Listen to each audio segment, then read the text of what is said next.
Ternyata indikasi adanya kecurangan pemilu 2024 oleh mantan Presiden Susilo Bambang Yudhoyono menjadi bola salju ya.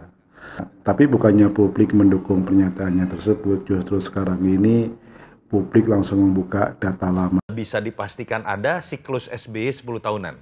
Siklus SBY 10 tahunan? Gimana tuh? Jadi isu mengenai kecurangan, sekarang dengan istilah indikasi tidak jujur atau tidak adil, itu 2014 ramai diperbincangkan oleh SBY juga.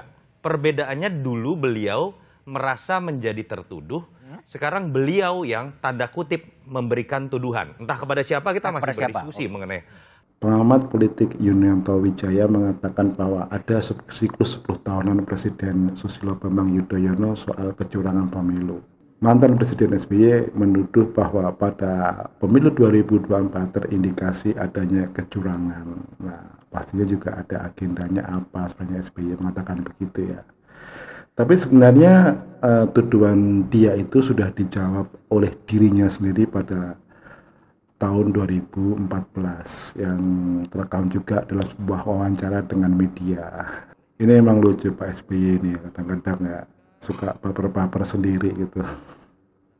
Yang jelas sekarang ini kan kenapa dia mengatakan ada kecurangan, karena memang SBY tidak bisa mendorong anaknya menjadi salah satu capres ya. Mengingat partainya sendiri angkanya cuma 7, jadi nggak mungkin dia bisa mencalonkan sendiri capres.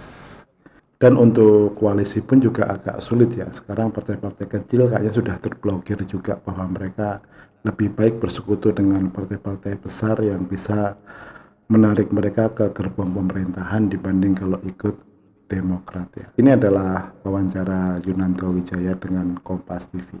Bisa dipastikan ada siklus SBY 10 tahunan.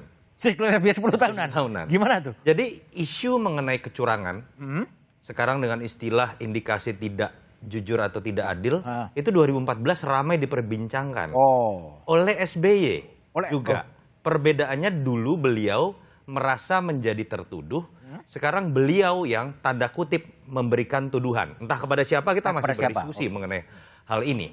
Dan kritik saya pertama kepada SBY adalah kritiknya sendiri sudah dijawab oleh dirinya sendiri di tahun 2014. Ketika dalam pidato di tanggal 1 April dan tanggal 5 Juli 2014, 2 kali beliau mengatakan bahwa politisi yang menuduh kecurangan itu saja. Dan jawabannya sudah diberikan sendiri oleh SBY bahwa dalam sistem yang ada sekarang ketika Bawaslu dan KPU sudah independen, bagaimana mungkin terjadi kecurangan? Ada banyak partai di situ kecuali hanya ada satu partai dan penguasa begitu kan. Jadi sebetulnya apa yang dituduhkan oleh SBY sudah dijawab sendiri olehnya. Nah, kalau kita kemudian mau tahu lebih spesifik kecurangan seperti apa, katakanlah kita menggunakan kalimat yang digunakan oleh SBY. Mengkerucut hanya pada kalimat mengenai apabila ada dua calon atau dua pasang saja begitu ya. Ini juga menurut saya agak membingungkan.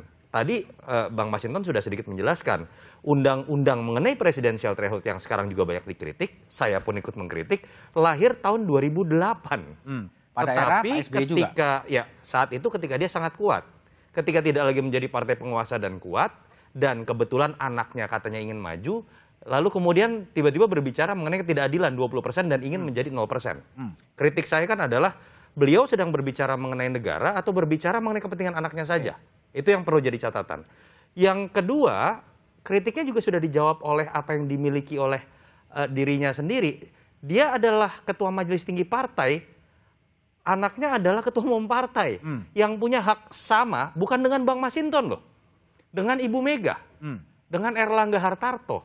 Untuk kemudian kita tahu keputusan ada di tangan mereka-mereka ini. Jadi bagaimana kemudian mengkritik dirinya sendiri seakan-akan tidak berdaya untuk menghadapi lobi politik untuk menentukan berapa pasang. Yang ketiga, secara alamiah kalau kita lihat kan fakta politik.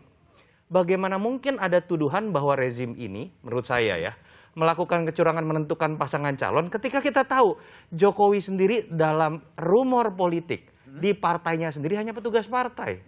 Di partainya sendiri bahkan muncul isu perbedaan pendapat dengan Ibu Mega yang ditafsirkan sebagian orang lebih kepada Mbak